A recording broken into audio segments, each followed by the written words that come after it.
we're at a standstill with Jay's Cobra because nobody knows what a 351 Cleveland is. Everybody keeps giving me 351 Windsor parts, so we're gonna have to order a bunch of parts for that. But since I got Ethan and Nate over here, they're gonna help me get the Off-Road Beast front A-arms on there. So they're starting to tear it apart, and we're gonna put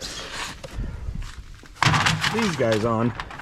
Oh, I never even opened this yet.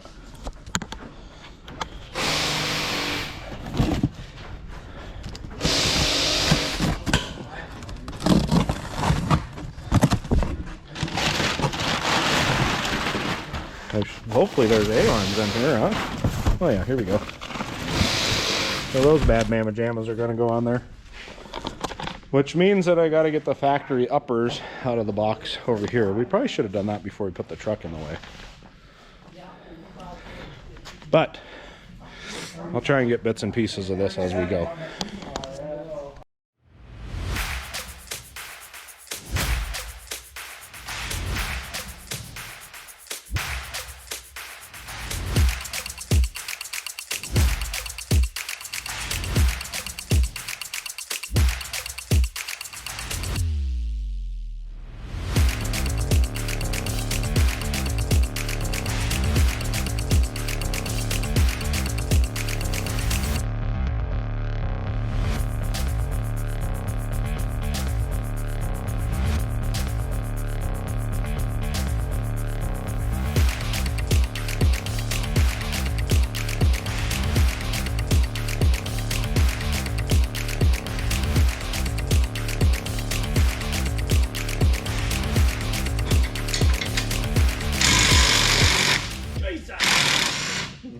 Almost died. Almost killed me, Ethan.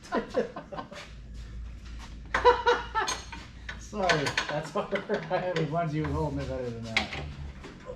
You got cat-like reflexes.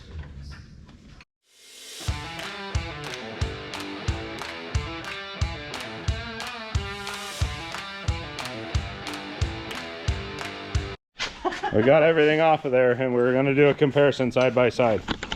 So those are the Off-Road Beast lowers, and those are the W ones that are coming off of there. So they've got like this angled approach plate thing. Look at that. And these things are like twice as heavy. That's kind of a neat side-by-side comparison. So we got new ball joints we're pressing into there. We've got to press out the old uniball from there into that. Which looks like that'll be fun. Yeah, that looks totally. But Ethan's going to figure that part out. We only got so far on the front. We didn't get it all the way done. But all the arms are back on there. So these little joints, when you go to press them out, they get playing them, and I don't like it. So if the new ones would have shown up from Partzilla, I would have them, but here's the old ones.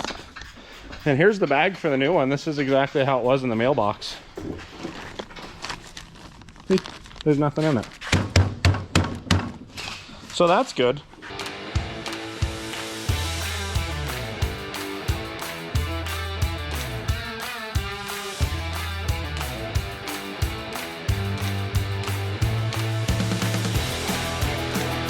Moving the ball in the inner race, I can see that, but I don't know if maybe we're not pushing straight, and that's our problem. Is it pushing on it? Like, is it interfering right now from what you can tell? I don't think so. See anything. It's definitely not straight. I wonder if that's the problem. But is this not hitting the inner part of that race? Which part? The black Of the thing that we're pushing out? The It's ball not, joint? this isn't hitting that. I don't think so. That's kind of hard to see, but I don't think so. I can't see the bottom. I mean, the worst that's going to happen is we're going to push that out of there.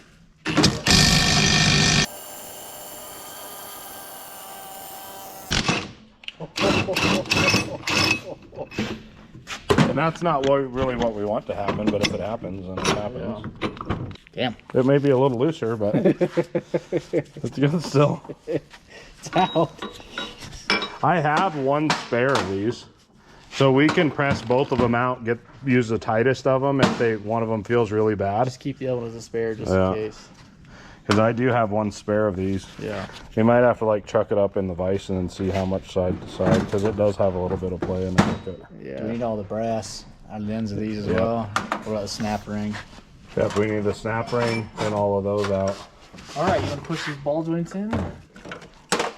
Yeah, I think we can do that. I got both of those sanded down top and bottom. There really wasn't a lot. Oh, I need to see. This one's got like a couple of nicks. I need to run the rat tail file in there. I cleaned this one out because it had some sharp edges, but this one's got a couple of sharp edges in it. Just to try and help it so that ball joint doesn't interfere with stuff. We're making progress. We're not fast, we're slow. Off-road beast arms are installed. So the only thing that I don't like a lot about them is they got a little bit of positive camber. So take a look.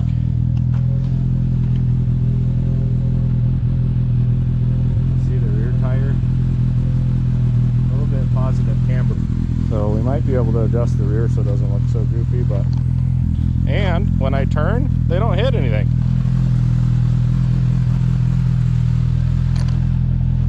So full lock this way. No clearance problems. No clearance problems. Here's a quick video on how to do a toe alignment on this Polaris RZR and also check camber. All right, let's get into it. This setup that I'm using is who knows what brand. My dad bought it, but it works pretty good. But how it goes on the machine is it's got these three little arms that seat up against the wheel. So you just want to bury that all the way into the wheel. And then you check this bar right here for level. So I've got the level over on this side. So once again, press this all the way up against the wheel. Adjust everything so it's holding on tight. I put a bungee cord on there too because I'm clumsy and I hit stuff. Then I have to constantly keep setting this up. This is the level right here. So I'm 0.1 degree out. I'm gonna call that close enough for what we're doing. So what you're trying to do is you gotta get that set up right because that's gonna factor in to your measurements. So both sides, 0.1 out, all right? So then the next part of this is right here, this little pad. This is where that goes. So this will tell you camber. So right now, passenger side is 1.7 degrees positive camber. Driver side is 2.6 degrees positive camber. There's no way to adjust camber. So the uppers, it's stationary here on the factory arms, stationary there, both with the lowers and the uppers, everything is stationary. No way to adjust it. All right, so the next part I wanted to show you is how to adjust toe. So the same exact machine, it's got a slot right there, a slot right there.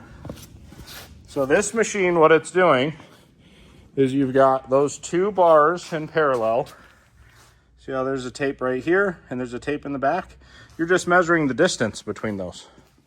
So what I like to do is run either zero toe, which means it's the exact same measurement front and back, or toe it in a little bit. If you toe it in a little bit, then it'll kind of like follow, if that makes sense. So the front tires, it won't try and wander on the road. It'll just, right where you point it is where it'll want to go. If you have it towed out, it'll kind of wander a little bit because both of the tires are pointing in opposite directions. You kind of want them pointed perfectly straight or towed in a little bit. It depends on your riding. This thing's not going to see much road use. So zero is pretty good, but for the sake of this, we'll tow it in just a little bit. So right now, where are we at? The front is right at 78. So maybe 78 and a 16th. The rear is at 78 and 5/8. That's too much. That's a 1/2 inch towed in. That's too much. So what you got to do is, I don't know what size this tie rod is. It's a crescent wrench size. Let's see, it's close to 1 1/16 inches, which I happen to have lost that wrench. But you loosen the nut on the tie rod, that giant nut right there, loosen that on both sides. And then the tie rod itself, I believe, is 18 millimeter. Let's double check it. I just use a little stubby. And you got to remember when you're doing this, you want the steering wheel to be straight when you're driving it. You want the steering wheel to be all cocked off to the side. Right now, the steering wheel is straight. I just drove it around. The steering wheel is straight when you're going straight. So I want to adjust this the same on both sides so I could retain that steering wheel being straight. So all I'm going to do is it's wider in the back, so I need to shorten these arms. Right? So shorten the arms in the rear to make it narrower in the rear. So I'm going to do that real quick. I'm not going to show you what I'm doing. All I'm doing is taking this wrench, putting it on that, and then reading this tape measure. So let me do that. I'm going to do it even on both sides. All right, I adjusted it in. Let's take a look. I had to go back and forth because I wanted to do it equally on both sides. Let me show you. All right, so what you want to make sure is you don't hit any of this stuff because you don't want to pull this away or do anything. So every once in a while, I'll just make sure I push this back in, but I was really gentle with it, so I didn't have to do that. So the front, taking the slack out of the tape, 78 and 3/16, if you want to get that technical. The rear, taking the slack out of the tape, 78 and 1, 2, 3, 4, what is that, 5? That's about 3/8. So we are 3/16 towed in. So maybe a 16th too far, whatever. A 16th on this, we don't care. So now what we want to do is we want to see, did that affect this camber? Now, when I'm standing here looking at it, I can tell it's cambered out. Same with this one. So what we got to do is we got to take this guy, turn it back on. Should be at 0.1, right? Oh, that's at 0.3. So we must have bumped this a little bit. That 0.3 should be okay. Still getting about the same, 2.9. What did we get before? 2.7, 2.8. So it actually got worse over here. So what we can do, let me get that dialed in perfect.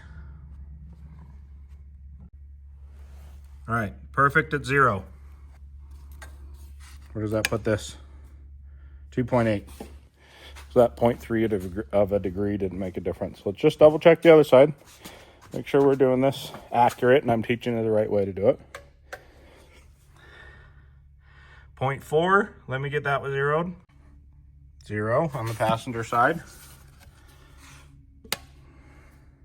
1.9. So our camber is still pretty far off. So Off-Road Beast is asking me for these details because I asked him about it. I was like, hey, what is your jig set up for? It kind of looks a little wonky. So I'm going to put this video together, send it over to them, and see what they're saying about it. Anyways, that's how you check toe and you check camber. Here is another way to check level. So this guy got off Amazon. What you want to do is you want to verify it on a level surface. So this is level. I know that because I used that level to verify its level. So that's my verification. Okay, verified, done. Now, you might not like this because it's not as perfect, but you can do a few different things. So do you want to trust this center cap that's plastic? I don't know, maybe you do. You want to get this bubble on the outside level. And then you want to check what that is. What is it? 3 degrees? 2 3/4 degrees. You want to check a lug nut. Same thing, get your bubble in the end on the center.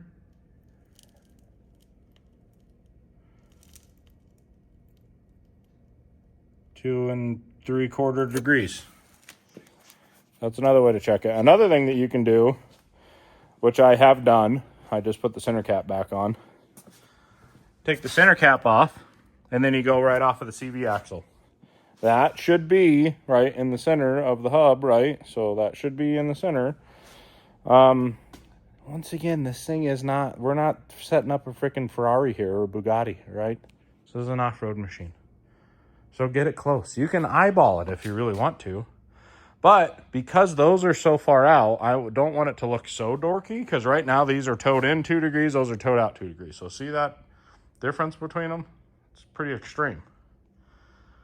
So what I want to do is I want to tow these out to level so they at least match that, while Off-Road Beast figures out what they're going to do about that. They've been fantastic to work with so far. I know you're like, oh, L&W, you're complaining about them, whatever. Well, L&W still never reached out to me. Off-Road Beast, I just asked him, hey, what do you guys set these up on your jig?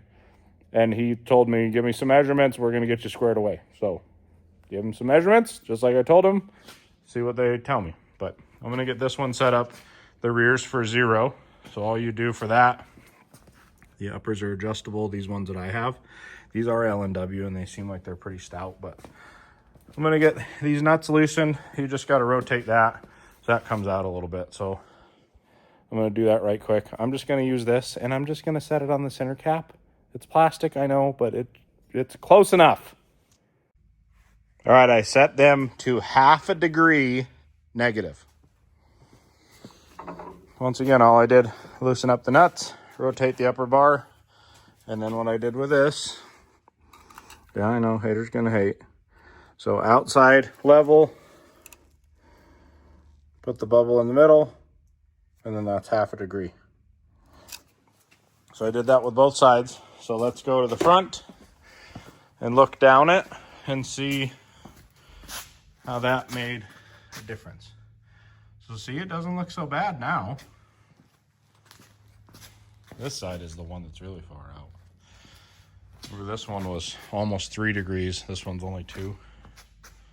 So what I want to do is let's move it, because we just want to get some action, right? So we got to take this freaking contraption off of there. It's a nice machine, just annoying to set up.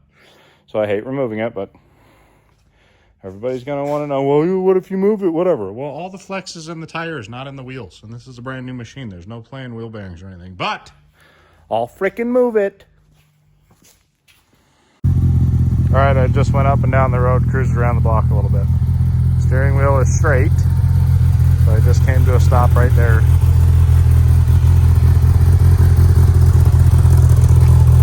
So 0 on the back tire, but see how the front is tilted a little bit? That's that almost 3 degree on the driver's side. 0 on this one, or ½ degree.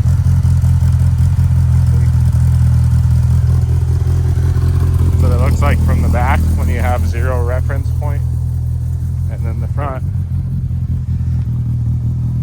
now it's towed out, reference to the rear that's at 0.